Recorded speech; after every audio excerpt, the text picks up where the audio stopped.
I'd like y'all to know that when I come up with these messages, they're not my idea, that I get them from Jesus. And quite often, it's a learning experience for me. And this is a prime example.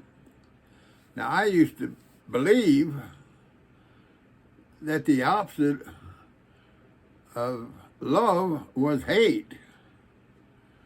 However, the opposite of love is not hate. The opposite of love is indifference. To be indifferent about an issue means that it does not matter one way or another. One way does not have any more value or importance than the other. Indifference to evil is more insidious, and evil erupting as an expression, becoming the rule, and in turn, it's accepted as such. Around 230 years ago, Edmund Burke come up with this example of indifference. The only thing necessary for the triumph of evil is for good men to do nothing. Hate is a byproduct of both love and indifference. In the King James Bible, love is mentioned 310 times. The word hate is mentioned 71 times. God is about love, but he also hates, as in Proverbs 6, 17, 18, and 19. A proud look, which is a visual manifestation of pride that can be seen as condescending, which is a snobbish look of superiority. A lying tongue. Hands that shed innocent blood. Heart that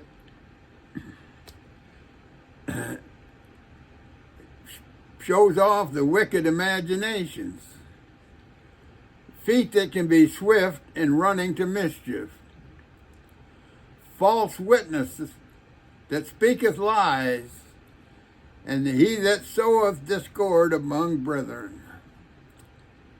Matthew 22:37, Jesus said, the greatest commandment is, thou shalt love the Lord thy God with all thy heart, and with all thy soul, and with all thy mind. Now Matthew 12:30, Jesus tells us, if you do not follow me, you are against me. In 1 John 4:20, if a man say, I love God, and hateth his brother, he is a liar. For he that loveth not his brother, whom he hath seen, how can he love God who he has not seen? Recognizing the indifference is the opposite of love explains the evils of today. When Carla Mauger used the courts to keep her mother, Joanne Kemper, from marrying the man she loved, that'd be me,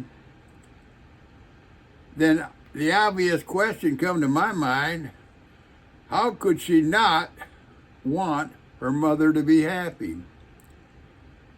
The answer is indifference to love.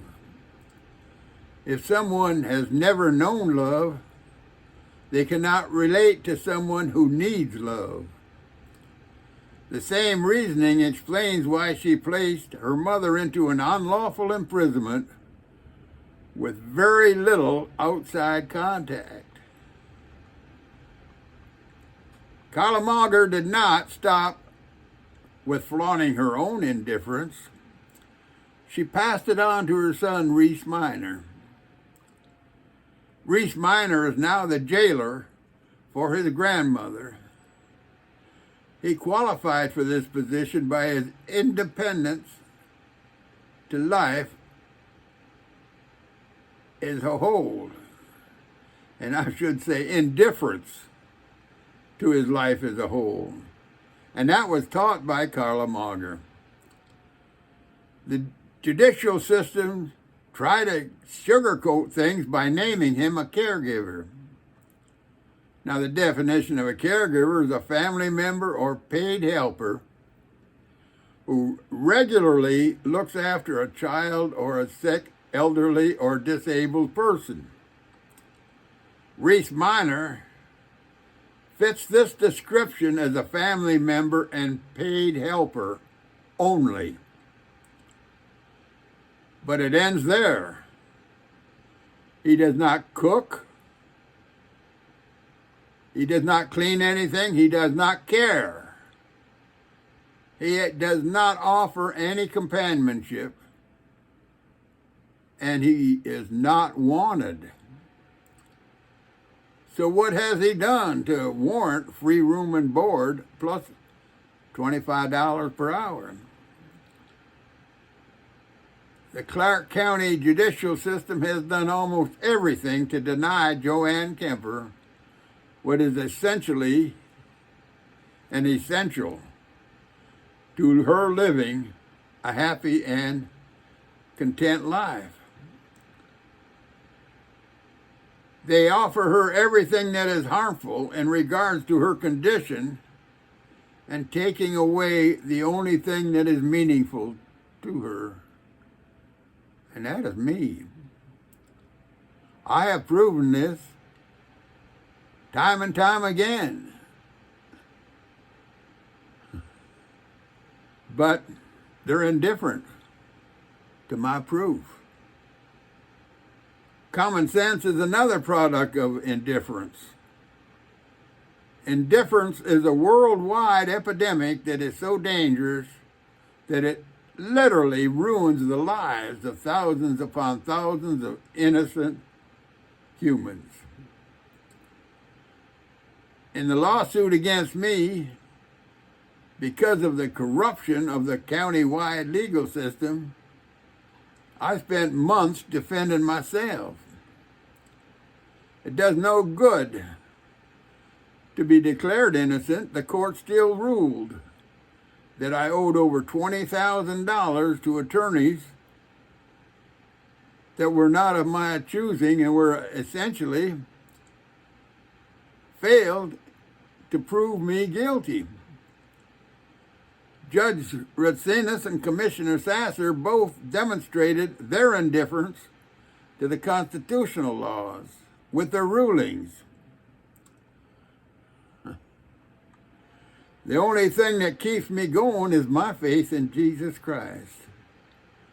Psalms 11:5. The Lord examines the righteous, but the wicked, those who love violence, he hates with a passion. Now you see, God is about love, but he also hates, which means that love and hate cannot be opposite. Ponder that for a tad. I hope you learned, because I sure did. Amen to y'all.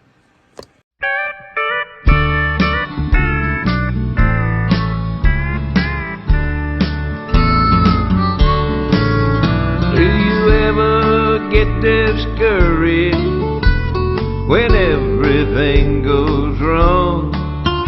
Do you ever feel like quitting when the road is rough and long?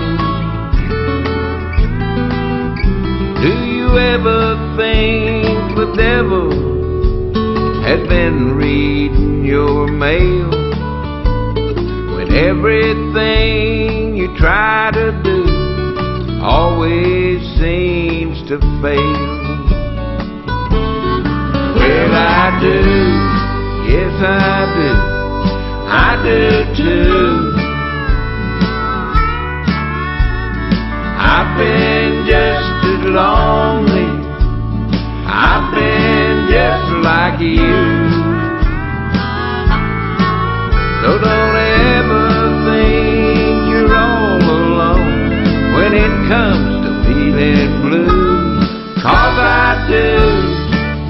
I do.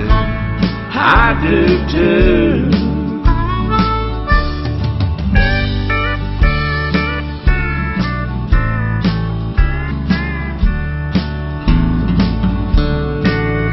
Do you ever feel like crying when your grief is hard to bear?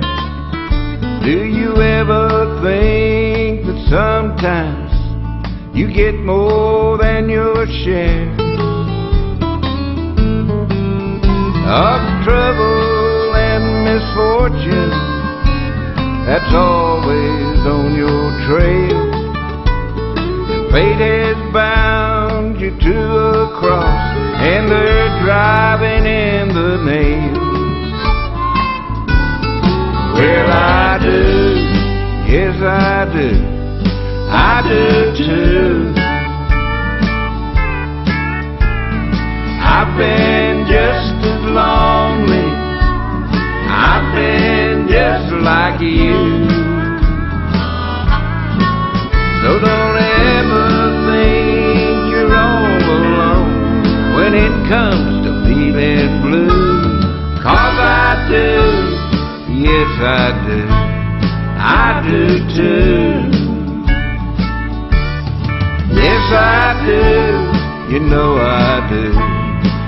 do too.